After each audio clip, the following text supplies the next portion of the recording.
The new 16-inch MacBook Pro with the M3 Max chip is the most powerful laptop we have ever tested. I know I said that about the MacBook Pro 16-inch with the M2 Max processor released earlier this year, but Apple has outdone itself once more with this monstrous notebook. It's easily one of the best MacBooks yet. Other than the new space black color that diminishes fingerprints, the latest MacBook Pro 16-inch is virtually identical to previous models. That means you still get a gorgeous 16-inch Liquid Retina XDR display, plenty of ports and a sleek, sturdy design.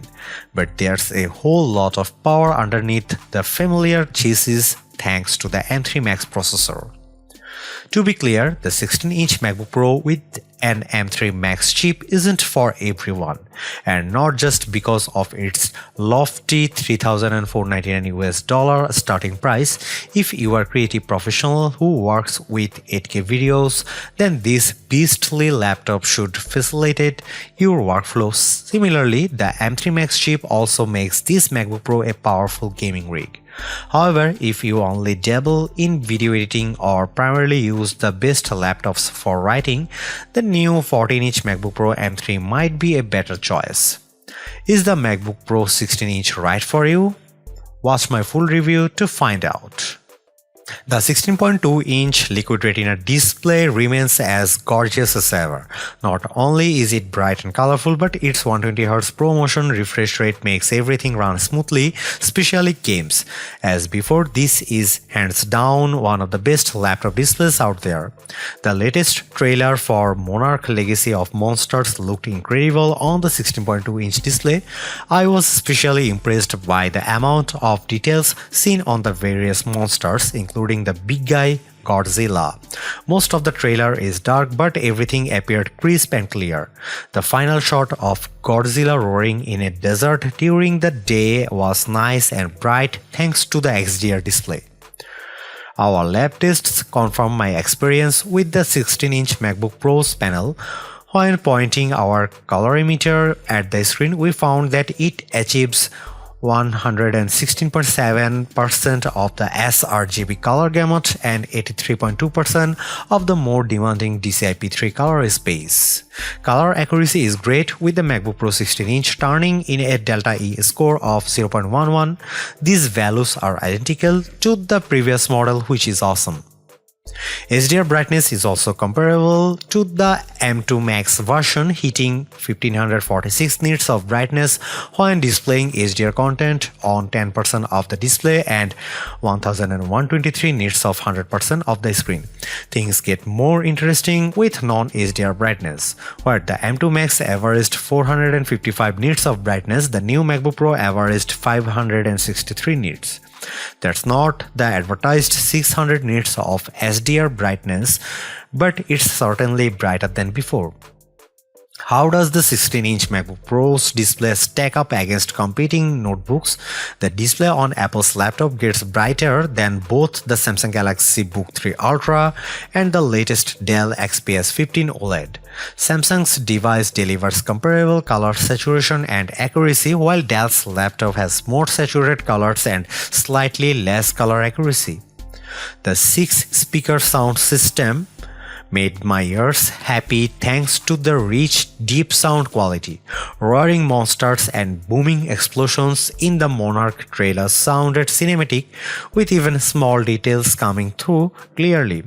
The detuned guitar riffs in Nevermore's Enemies of Reality sounded appropriately bassy.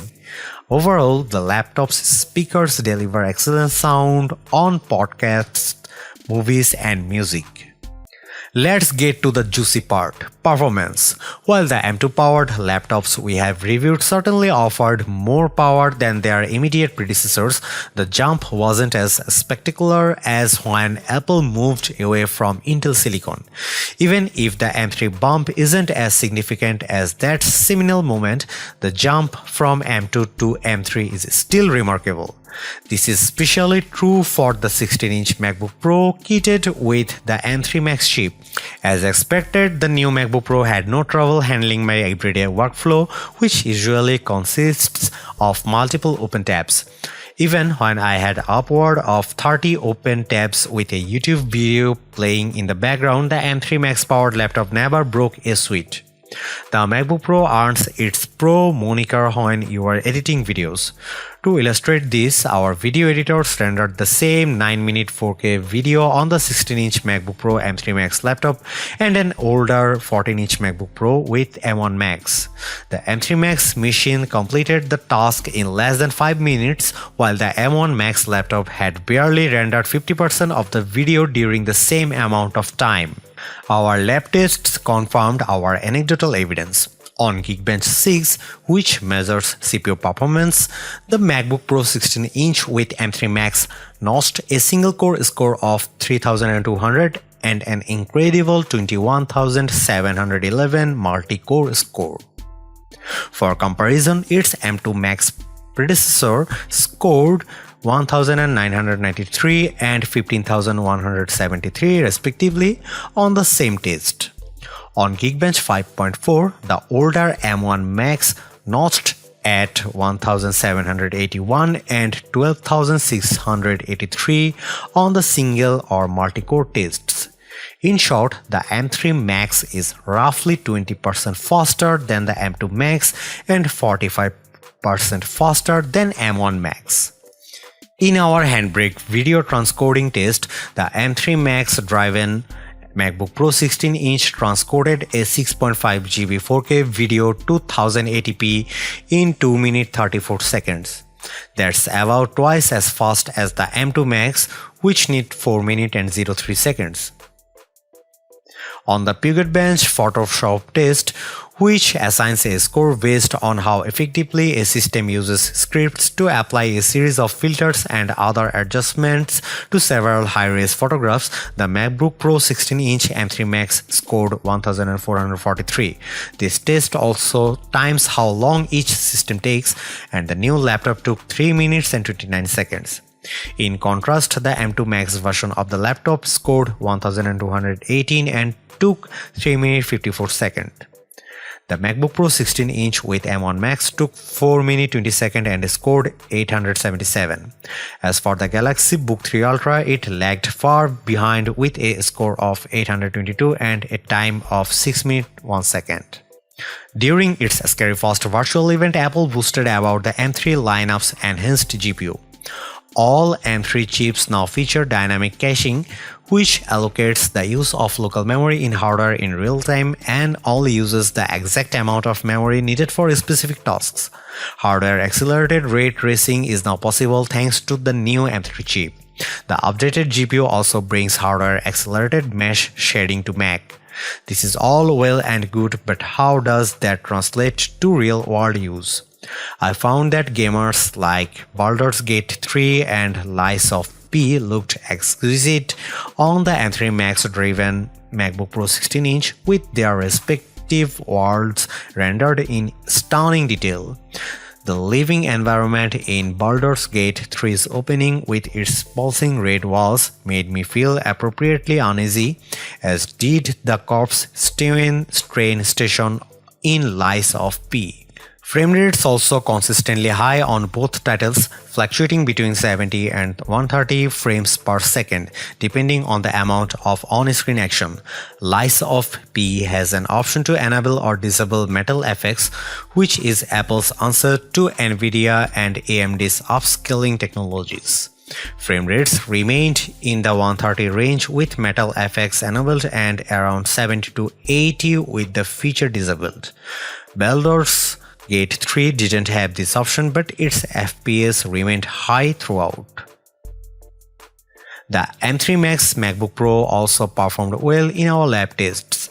In the 3D Mark Wildlife Unlimited 3D Performance test, the M3 Max MacBook Pro 16-inch scored 31,271 and averaged 187 frames per second.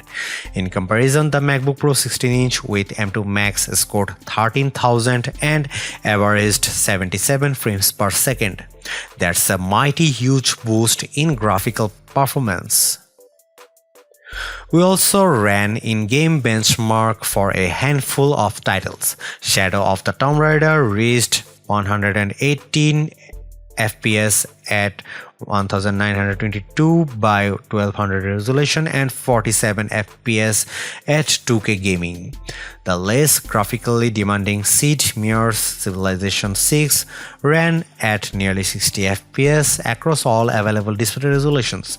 Results for the latter are identical to what we saw from the M2 Max powered laptop, but Shadow of the Tomb Raider's numbers see a significant increase. We don't know if dynamic caching is helping in this case, but it could be the case. The excellent gaming performance I experienced on the MacBook Pro 16-inch kitted with the M3 Max once again proves Macs are more than capable of running graphically demanding games. Games optimized for Apple Silicon such as Baldur's Gate 3 and Resident Evil Village not only look phenomenal but run like a dream. The same is also true for unoptimized games like Shadow of the Tomb Raider. If more developers make titles for Macs, Apple's platform could be as viable as Windows for gaming someday. The latest MacBook Pros come with macOS Sonoma pre-installed. As we said in our macOS Sonoma review, the current version of the operating system delivers minor but helpful features that makes your Mac better, including desktop widgets, Safari profiles, an upgraded game mode, better video conferencing, and more. Most new features offer minor cosmetic improvements such as video screensavers and animated reactions you can trigger during video calls. Other features like new widgets or the option to set up multiple profiles in Safari are pretty useful. There's also a game mode that deprioritizes background tasks and doubles Bluetooth sampling rate for controllers. Again, none of macOS Sonoma's new features are revolutionary. However, the smaller updates Apple has focused on this time around add greater utility for the apps you use. It also makes using macOS Sonoma a more pleasant experience. The MacBook Pro 16-inch M2 Max I reviewed earlier this year is the longest lasting laptop we have ever reviewed, enduring for an astonishing 18 hours and 56 minutes. While the updated M3 Max driven model doesn't last as long, it still blows away most other laptops for battery life. On our battery test, which involves continuous web surfing at 150 nits of screen brightness, the new MacBook Pro 16-inch lasted for 17 hours and 11 minutes. While that's nearly 2 hours less than the last model, I doubt anyone will complain about 17 hours of battery life. That's still longer than 2021's MacBook Pro 16-inch 2021 with M1 Max, which lasted for 15 hours and 31 minutes. Windows laptops like Dell XPS 15 OLED while lasted 8 hours and 58 minutes, and Samsung Book 3 Ultra while lasted 10 hours and 1 minute don't even come close. How hot does the MacBook Pro 16-inch get? In our standard heat test, which involves running a heat gun over a device after streaming 15 minutes of full HD video on it, we found the hottest point to be on the underside near the center, which peaked at 81 degrees Fahrenheit. We generally consider temperatures over 95 degrees as being uncomfortable. The 16-inch MacBook Pro doesn't get close to that, so you should be able to comfortably keep it on your lap for extended periods. At the risk of sounding redundant, the MacBook Pro 16-inch with the M3 Max is truly the most powerful Apple computer we've ever tested. As my review demonstrated, this spaced out laptop not only beats its predecessors but also smokes comparable Windows laptops. If you are a professional video editor, you will tear through projects faster than before, and if you are a gamer, the M3 Max delivers Windows PC quality gaming for titles optimized for Apple Silicon. Also, the new space black finish makes an already awesome product even better. Right now, the MacBook Pro 16-inch with M3 Max is the premium Apple notebook. However, it's not for everyone. If you mostly use computers for writing, web surfing, and watching videos, you are better off with either the $1,599 MacBook Pro M3 or the even cheaper $1,299 MacBook Air 15-inch. Folks like myself who dabble in video editing and enjoy occasionally gaming on Macs would do well to consider the 14 or 16-inch MacBook Pro with M2 Pro, which starts at $1,999 US and $2,499 US respectively. While I can't recommend the MacBook Pro 16-inch with M3 Max to everyone, it's an absolute beast of a laptop that proves Apple's silicon smite. As before, Apple has set a new standard that its competitors must now live up to. If you own an old Intel MacBook Pro or even an M1 Max powered laptop and need more power, you can't do better than this. Thanks for watching. See you in the next one.